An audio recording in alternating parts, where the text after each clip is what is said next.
UFC Perth, Ulberg versus Reyes is this weekend, and today we're going to be going through the entire card, giving you breakdowns, analysis, and bets and picks from top to bottom on every single fight on the card. Stay tuned. This is a great card in Perth. Lots of finishes coming up. Let's get into it.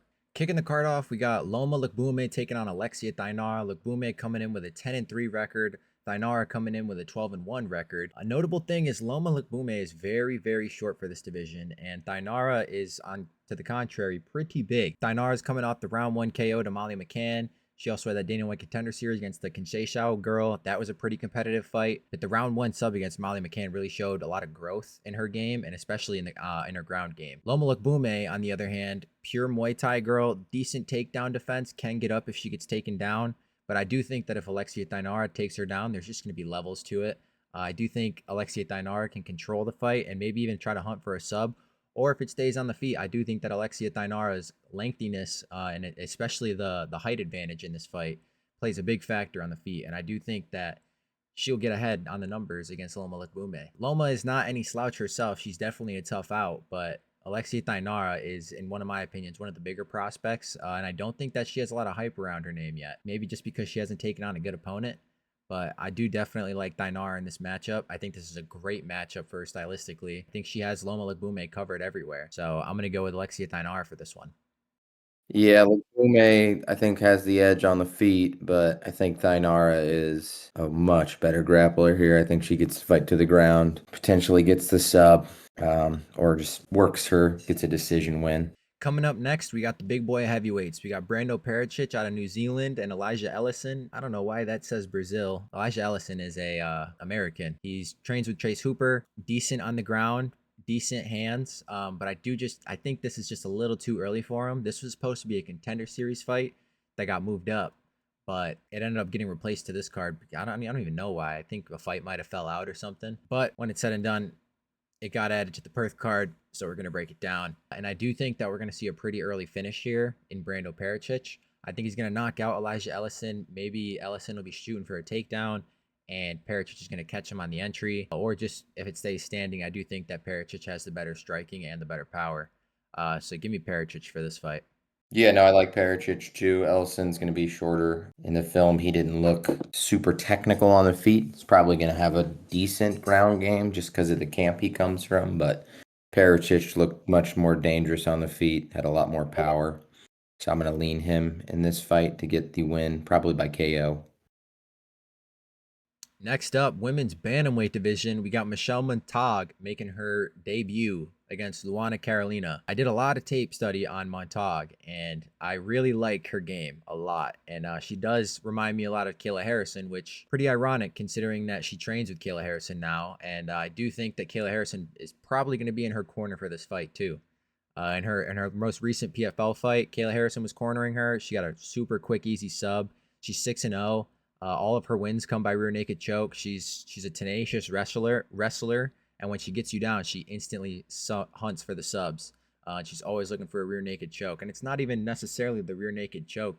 She'll get a body lock into a takedown or just even a clean double leg, and as soon as you give your back, she kind of forces you to give your back, and as soon as you give that back, she immediately jumps on the rear naked choke. Super slick with locking it up. Luana Carolina is a girl who has been taken down and controlled in the past. 11-4, 5'6", decent size for the weight class, but I think this is just a terrible matchup for her. She's not like some striking specimen, which is what you need to beat Montag.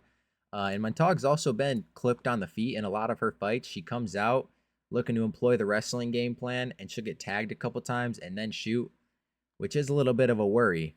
But I mean, you look at Luana Carolina's track record, and it's like, who is she knocking out? She knocked out Julia Stoliarenko, who is somewhat of a wrestler, but nowhere near Montag's level. And her other two knockouts come from the regionals. So, I don't think this is a good matchup for Carolina. I think Montag's got her covered in the wrestling department as long as she can get the takedowns. But at the end of the day, it's women's MMA, and we've seen women fail takedowns, gas out, and then plus 450 underdog cashes. So, not super, super confident in Montag, but I do think that, the UFC tailored this fight to get her a nice little matchup. Maybe get a first round submission or find the late finish, but we'll see. I'm going to lean with Michelle Montag for this one. Yeah, I like Montague here. Luana has pretty good striking, but like you said, she's gotten taken down and just held down already. Montague's got some slick grappling, training with Kayla Harrison. She's gotten, I think, 5 subs now. I would not be shocked to see her snatch another sub in this fight. I think she gets the takedown, controls her on the ground, and potentially could find that choke. Next fight, we're heading over to the men's bantamweight division. We got Colby Thickness and Josias Musasa, and this is a sleeper fight that I think a lot of people are counting Thickness out on. Colby Thickness's last fight was against Toporia's brother, Alessandro Toporia, short notice, and he did very, very well. Of course, he lost the fight, lost, I think, even 30-27, but he impressed me a lot more than I think people are recognizing. He has great lateral movement, great footwork. Every time Topuria was trying to close the distance, get in the pocket, and throw lethal combos, Colby was able to dodge him, keep his defensive guard up, and even return a couple and try to look for some takedowns. But Topuria is just a different. Both of the Topurias are different levels when it comes to taking them down, controlling them, or even on the feet and standing with them. But Colby was able to weather the storm, bring it out late, and try to come on late. But Topuria just kind of had him covered everywhere. And I mean, I rate Topuria as probably a top 10 bantamweight right now. On the contrary, to Josias Musasa, this is a one-punch knockout type of guy. A lot of power, looks to blitz it, not blitz in, but he does try to pressure in, find a counter shot, and then go for broke. We saw him try it with Carlos Vera. He had some success for the first couple minutes, but then he got overzealous, ate a head kick, and then got subbed. He got the club and sub, the rear naked choke after Carlos Vera got him with the head kick. And, I mean, of course, it's a head kick. Who really sees head kick knockouts coming? I'm not going to hold that against him, but I just think it was a bad look, leaving that many openings in his game. And also, he's never really been taken down and controlled on the ground, or he's never even really fought anyone that's going to just not spam shoot, but bring that wrestling threat. I think Colby Thickness is in a great spot right here I wouldn't even call it a fraud check. I think Colby Thickness outlasts the first round pressure of Musasa, starts to work his game plan in round 2, and then round 3, it's just Colby taking over with cardio. I think he's going to wear down Musasa, especially training with Volk. Colby's going to have some sort of decent fight IQ, and I mean, his skill set's there. So I'm very curious to see how this fight goes, but I am going to be leaning with the underdog and Colby Thickness to get it done here. Probably by decision, but who knows? Maybe we'll see a sub. But give me Colby Thickness for plus 205, I believe.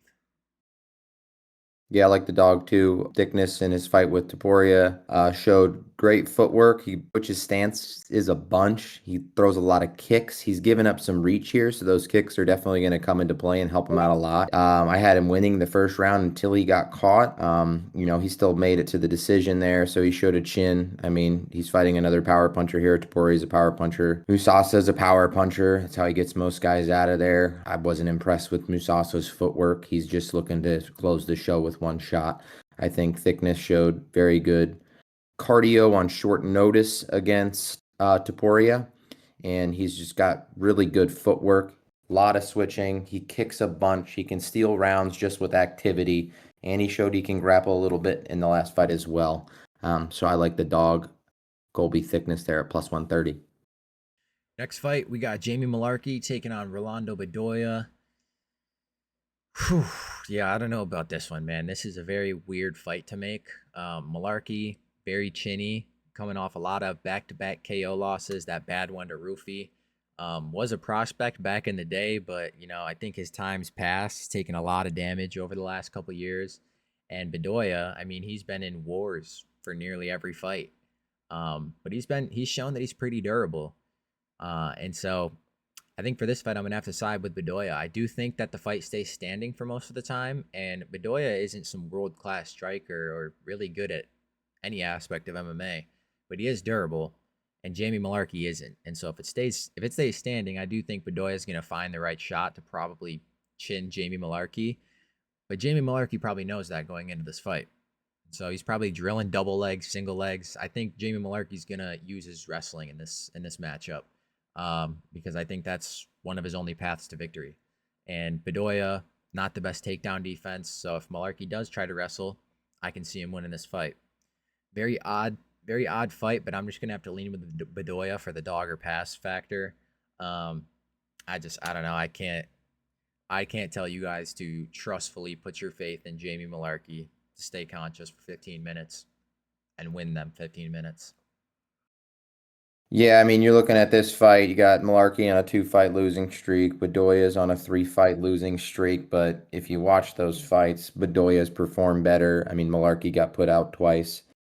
Bedoya took Chaos Williams to a split, then lost 2 decisions. He's got great cardio. He's not special anywhere, really. He's got good cardio and he's a tough guy. Malarkey showed that he's chinny. I do think there's a path of victory for Malarkey, but he's got to get the grappling going. He's got to get takedowns. He's got to be mixing it up. And yeah, if I'm leaning one way or the other, I'm gonna lean with Bedoya just because I think he can put a pace on. We've seen Malarkey kind of crumble of late. So I think Bedoya can put that pace on and just outlast Malarkey and win the 2 and 3 and take a decision here. And like I said, we've seen Malarkey be chinny these last couple fights. Bedoya doesn't have the most power, but he's got great cardio, and I could see him maybe getting a late finish here on Jamie Malarkey. If Malarkey can't get that wrestling going, definitely gonna lean Bedoya here.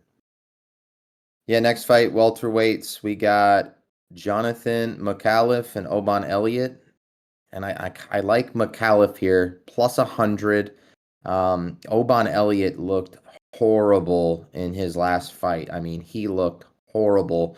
Showed no grappling ability, no grappling IQ, just couldn't figure anything out. And McAuliffe is, a long, rangy guy, but he's got good grappling, very good fight IQ. I just like him having the reach advantage. I think he can control the range. Oban looks for a lot of power shots. McAuliffe won't really entertain a brawl here. I feel like he'll stay on the outside and try to mix in some grappling here. I really like him to get a win here. I like him to win a decision. I think he just outsmarts Elliott, just out IQs him here, and moves to 9-1. Yeah, I was just so unimpressed with Oban Elliott in his last fight. Just so unimpressed with his grappling IQ and just overall grappling ability. Yeah, I love the dog shot on McAuliffe. Guy's been a insane prospect I've been watching for his last 2 fights. His contender series performance was pretty stellar. Showed me really high level grappling, and he has pretty slick striking as well. Comes in, fights a pretty decent debut against a pretty decent debut against Kevin Jousset. And I took him against Kevin Jousset because I knew that Kevin Jousset didn't necessarily have the grappling to complement his game. McAuliffe goes in there, round 1, pieces him up on the feet a couple times. Round 2 starts grappling, realizes that he has a lot more success grappling, even though he was piecing him up on the feet. Round 3, kind of boring, but it's all McAuliffe. And that was a great debut for McAuliffe. Next fight, he gets Oban Elliott. Pretty sizable step up in competition. But I'm gonna have to go with McAuliffe. You look at this, might be a little bit of recency bias. I mean, Oban Elliott's had generally decent takedown defense for most of his career in most of his fights. But that said, Suk Young Ko came in, juiced or not. Don't know if he was on the roids or not. But he took down Oban Elliott, held him there for all 15 minutes of the fight. Or actually, I think he might have even finished him in round 3, late in round 3. Not 100%, but I know that Oban was like a negative 450 and got absolutely washed by Suk Young Ko. And I think McAuliffe presents a lot of similar problems, and even more so than Suk Young Ko. I don't think McAuliffe is necessarily as strong on the ground as Ko is, but McAuliffe does have that grappling pedigree. He is longer than Oban in this fight, a 77 to 72-inch reach advantage. I mean, if McAuliffe wants to pump out his jab or even just blitz in for some combinations, he can do that. There's just a lot of alleyways that McAuliffe can take this fight and win. The only way I really see Oban winning this fight is if he makes it dirty and somehow finds McAuliffe's chin clean and puts him out. But McAuliffe is a very smart fighter, very technical, and if it's standing, I don't, even if it goes to the ground, I don't really see a lot of paths to victory for Oban Elliott. So give me Jonathan McAuliffe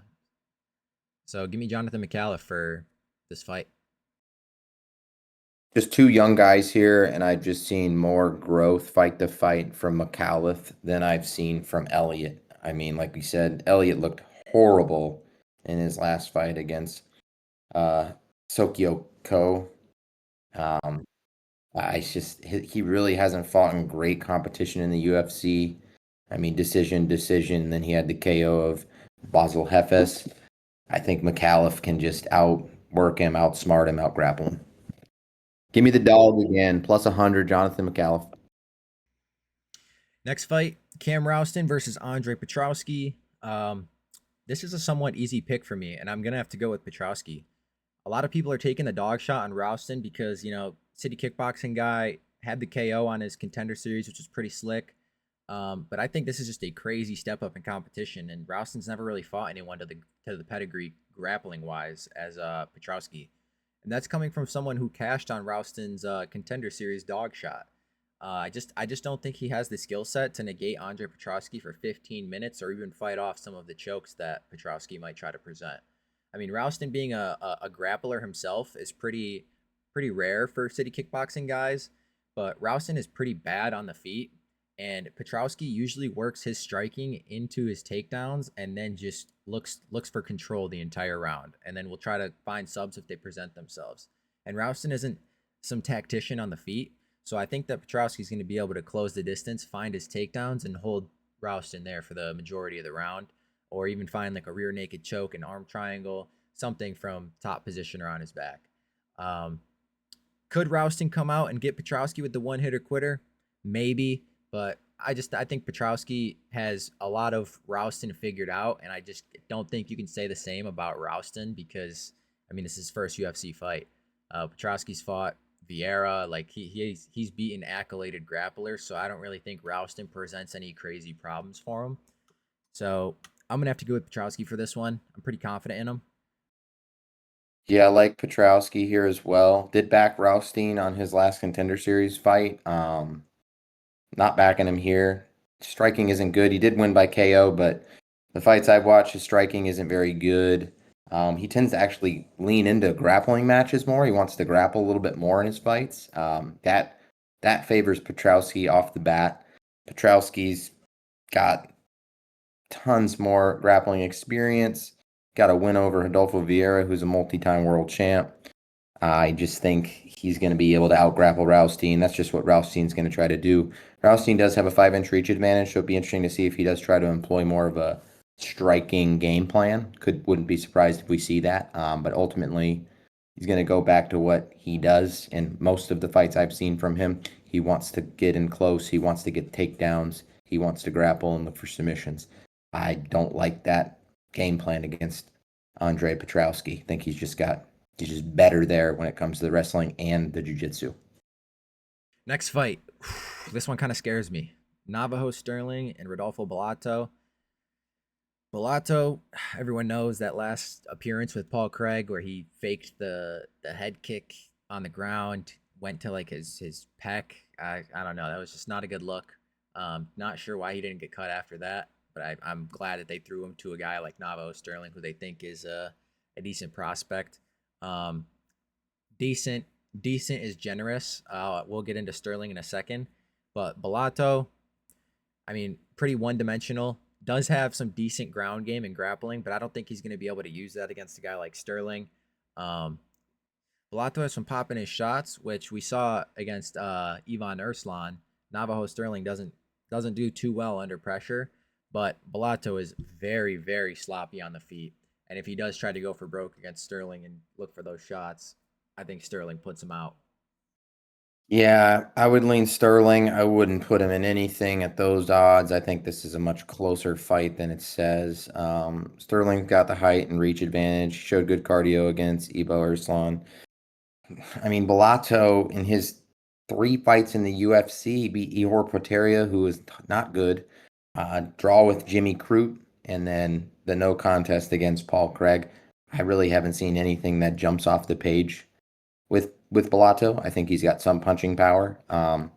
Again, we got a little bit of a reach advantage here for Sterling. Sterling's the younger guy. He's the hype prospect. He is getting better with the fights. He just hasn't really fought that higher level comp. But he hasn't lost yet. Could he be due for a fraud check? Absolutely. I think he gets it done in this fight. But I wouldn't touch him at minus 260. Too much juice for me. But I will lean him to win the fight. Next up, we got Tom Nolan, Charlie Campbell. Give me Tom Nolan. I really like Tom Nolan's growth in the last couple fights. We saw that he was a little chinny, looking a little lackadaisical on the feet, but he cleaned that up in that Borshev fight. And Borshev, a guy that comes forward throwing heat, um, he was able to weather that storm. Charlie Campbell has some fast combinations, pretty good power too. He wobbled Chris Duncan on the feet, and then Chris Duncan came back, knocked him out. So we're not sure if he's chinny or not, or if Chris Duncan is just like that. I mean, Chris Duncan is a very skilled fighter, beat Matash Rebecki by via ass whooping. But I do like Tom Nolan in this matchup. I think that Tom Nolan just is longer on the 6'3" to 6'0". Not a big reach advantage, but I do think that Tom Nolan is going to be the longer fighter or appear bigger in the cage. And Tom Nolan's pretty good at staying behind his jab as long as Campbell doesn't blitz in with like a 2-3 or something and just sleeps him. But I also do like the grappling upside from Tom Nolan too. I think that Tom Nolan can use his takedowns or his offensive wrestling to try to negate some of Charlie Campbell's pressure or even wear on his cardio. But this is a very close fight, and give me Tom Nolan.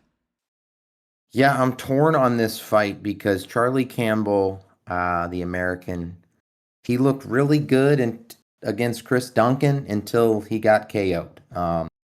His striking was clean and crisp. He was fast. He looked good, and then he got caught and KO'd. Tom Nolan is a pretty well-rounded guy. He's very tall for lightweight. He's 6'3". Um, Surprisingly, not a huge reach advantage for him here. Definitely think Charlie Campbell has the power edge, but I think Nolan will be better on the ground if it goes there. Typically in these type of matchups, I lean the grappler, so I'll lean Nolan, but probably won't have any tickets with Tom Nolan on him. I think this is going to be a very close fight. Two younger guys going in there. Like I said, Campbell's going to have the power advantage. Nolan has the height advantage, and I think the grappling edge slightly.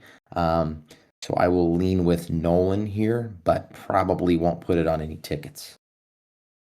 Yeah, I don't know why it's showing Campbell as a welterweight. He's fought at lightweight for a little bit now. I mean, he fought Trevor Peek at lightweight. So I don't know why it's showing him. I think Alex Reyes, he fought him at lightweight on short notice.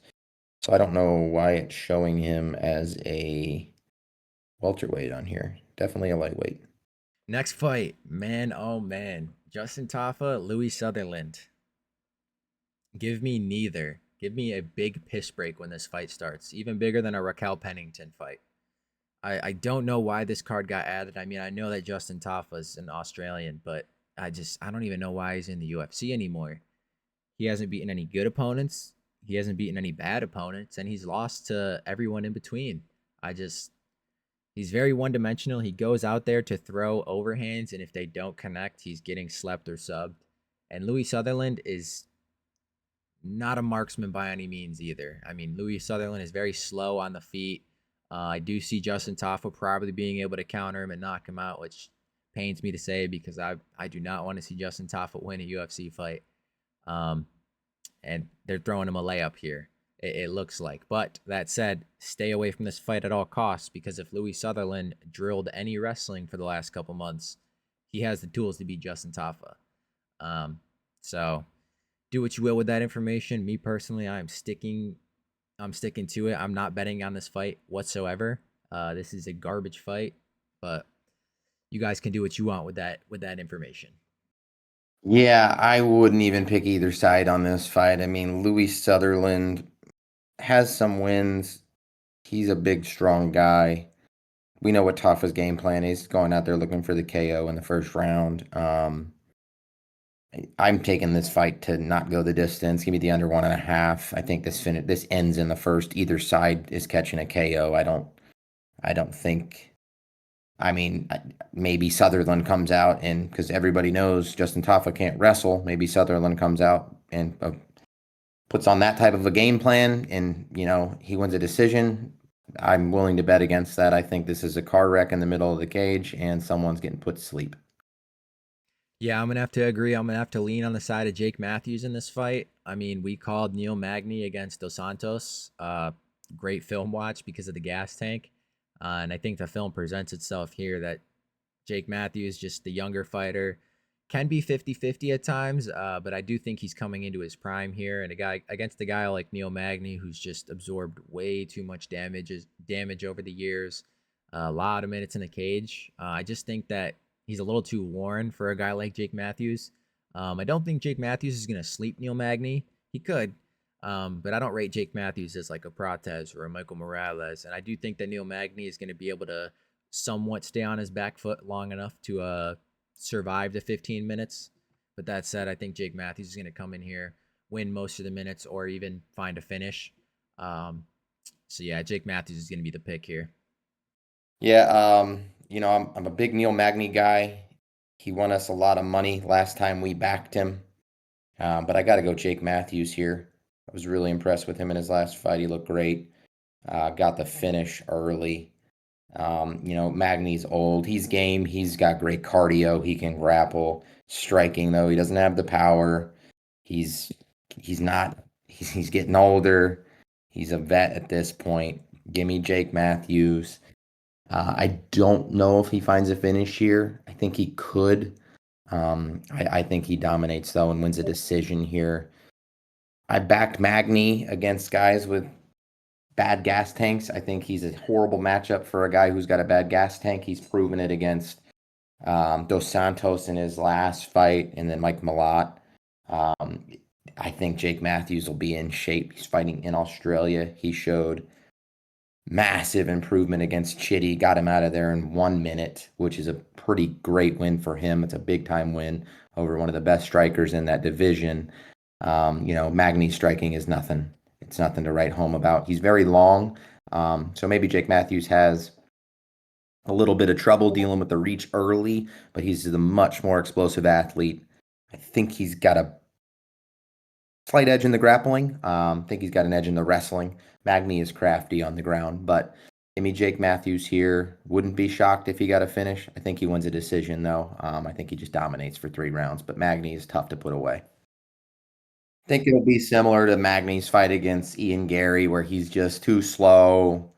He's not getting there. He's getting outworked, out footworked, and I think Jake Matthews is just gonna win and cruise to a decision here. I mean, if you look at guys that have finished Neil Magny, it's like Pratis, Morales, Gilbert Burns submitted him. Shavkat submitted him, and I don't put Jake Matthews on those levels yet. He's not a Prates level striker. He's not a Morales level striker. He's not world class grappling like Shavkat or Gilbert Burns, but I think he's just gonna be better than Magny everywhere, and he's the younger guy, way more explosive. So, like Matthews to win a decision here.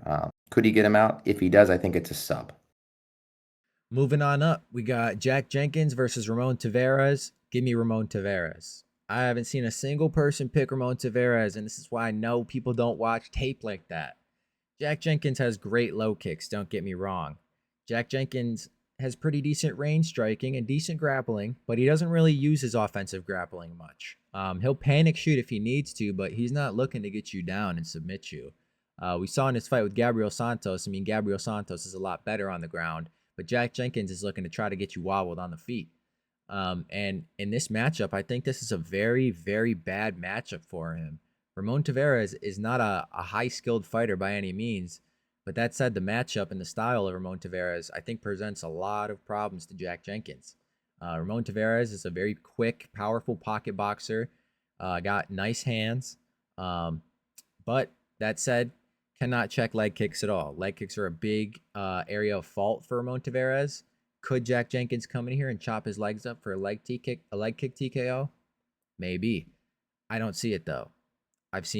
We've broken down many other fighters who have much more threat to leg kicks than Jack Jenkins, and do they ever come out here chopping legs off and winning fights? No. And I mean, also, if Jack Jenkins is looking for leg kicks, Ramon Taveras being the good pocket boxer that he is, I think he's going to be able to enter the pocket, give Jack Jenkins a couple combinations, and either one, stray him away from throwing the leg kicks, or two, find a knockout.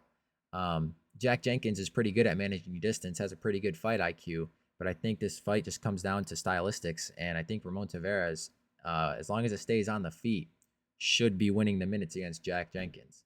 And plus 205 or whatever Ramon Tavares is right now is pretty wild.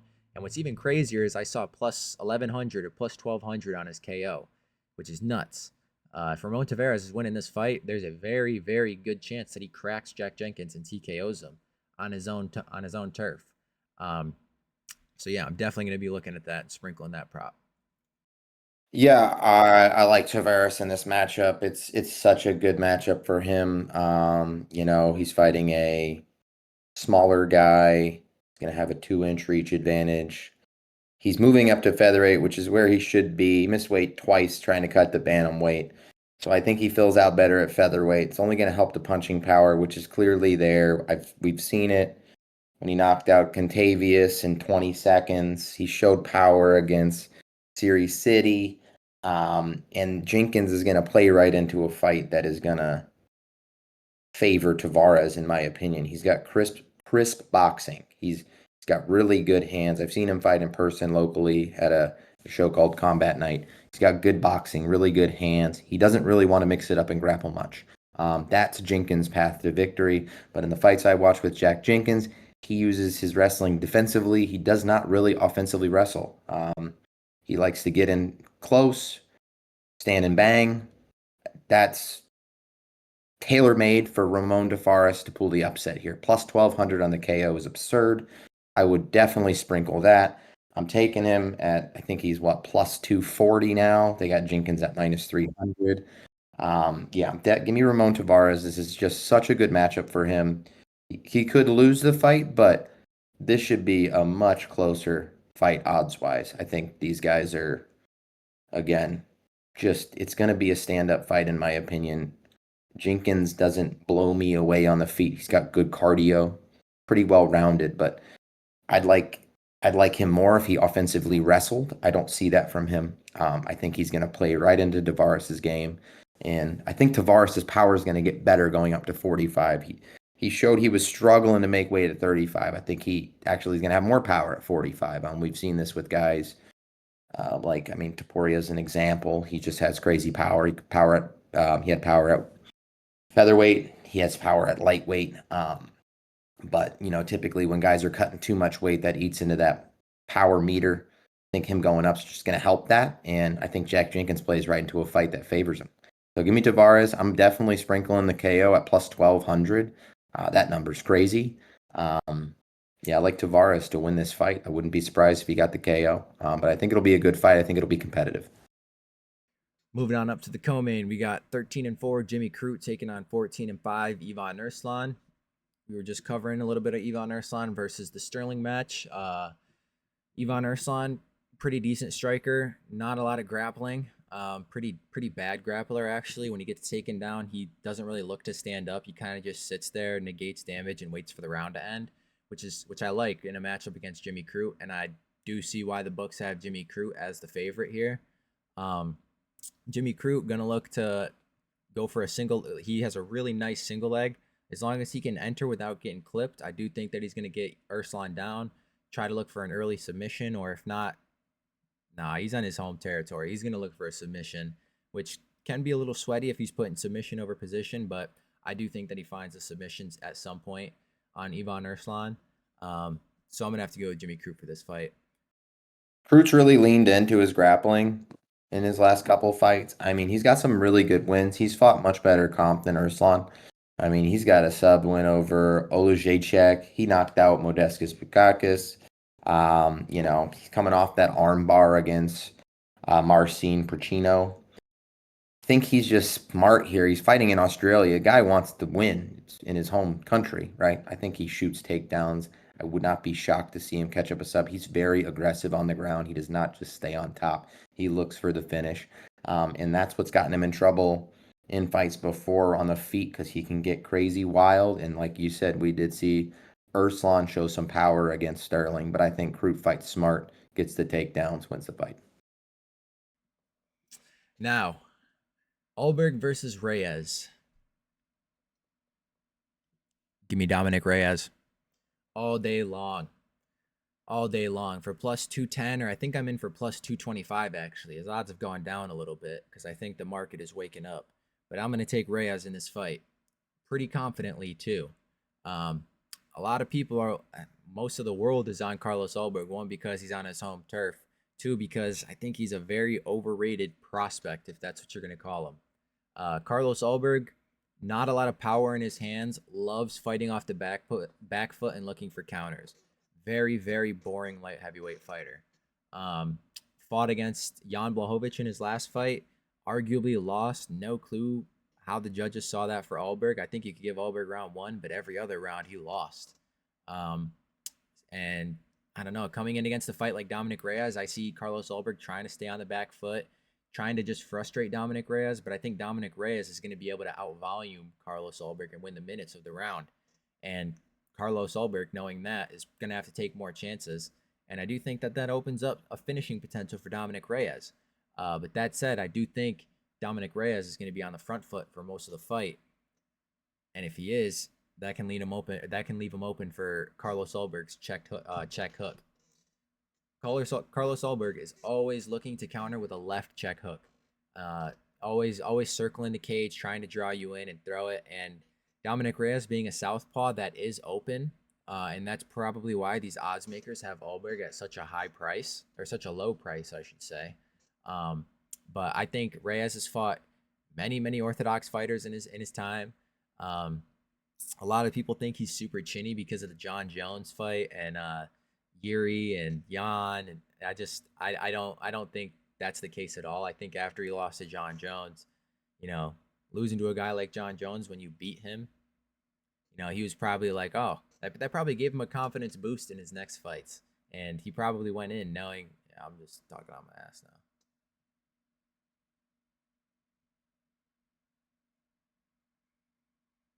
But yeah, said it when it's through and through.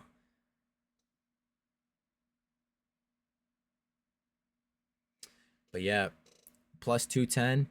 Give me Dominic Reyes. But yeah, if it's plus 210, give me Dominic Reyes all day long. Yeah, I love Reyes in this fight. I like Ulberg. He showed a lot of power early on in his UFC career when he was fighting inferior competition. His last two fights were against Volkan Udesmir and Jan Blachowicz. I thought he lost against Blachowicz.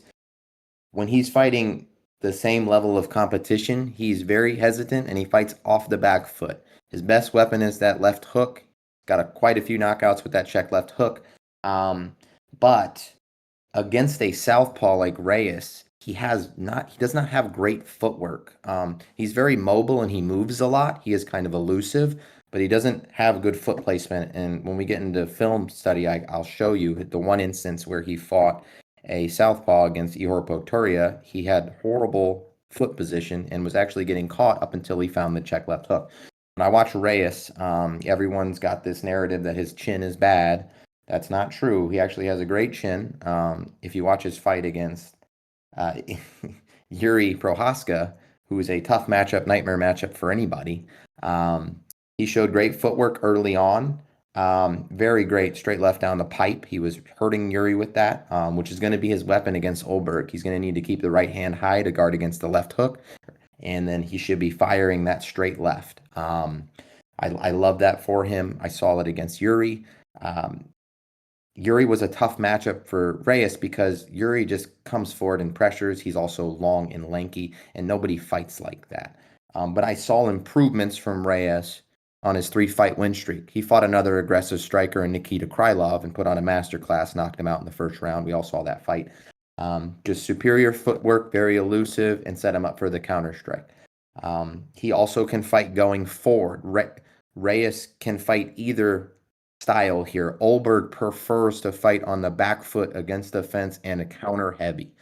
So I think this fight truly will go to a decision, and I think Reyes will be much busier with his kicks, especially because the difference in this fight with Reyes being right foot lead, Ulberg won't have one of his big weapons, his outside right low kick. He won't throw it because he can't now. It's going to be either he's going to throw an inside low kick to Reyes' right leg, but the problem with Ulberg's footwork is he's never typically outside the lead foot, so that strike won't be available to him. But Reyes showed me in multiple fights, when we get in film, I'll show multiple fights where he will throw that left leg to the inside left leg of the orthodox fighter, and he will bring that up to the body too. He's going to score with those. He's going to be the busier guy as long as he can avoid the check left hook. I love him to win a decision here. I wouldn't be shocked if he KOs him. I wouldn't be shocked if Ulberg lands the left hook and gets the KO. But I think Reyes is going to fight very smart here. He's going to be the busier guy. He's got a good chin. Ulberg has shown he's got great cardio. So I think this is going to be a great fight. But give me plus 205 on Dominic Reyes. That's disrespectful. I mean, if Ulberg showed me more work with the rear hand, he just doesn't throw his right hand much. Like he throws it sometimes in combination, and that's the shot that's always there against the southpaw. It's going to be that straight right. Yuri was hitting Reyes with that. That's what Blachowicz did to set up his left hook KO. Ulberg doesn't like to lead with his rear hand. He likes to throw the jab. He likes to throw the left hook. I think Reyes is going to be ready for that, and he should be able to avoid that and land his straight left. And you'll see it when we watch the film. Ihor Pateria, who is levels below Reyes in the striking department, was getting home with his left hand against Ulberg because of superior foot position. So give me Reyes at plus 205. I think he wins. I wouldn't be surprised if he gets a finish late. I like it to go to the decision. I think it's going to be a slower pace fight because of how Ulberg is going to approach it. He's going to be just like he fought Blachowicz. He's going to be on the back foot. He's going to be waiting for counters. He's going to be really footwork heavy, side to side movement. So I think it's going to go the distance, and I lean Reyes just because he's going to be busier. I think we'll see a lot more kicks from Reyes. And that's going to do it for the UFC Perth card. Make sure to drop a like on the video and subscribe if you guys haven't already. And if you guys want to catch me on any socials, you guys can catch us on Twitter, Instagram, TikTok. And if you want access to our premium picks, our full slates, and every MMA event we cover, you can hop in our Discord, which we also have a new premium AI software that's profited 22 units and 4 cards. But until then, I'm out. Go Reyes.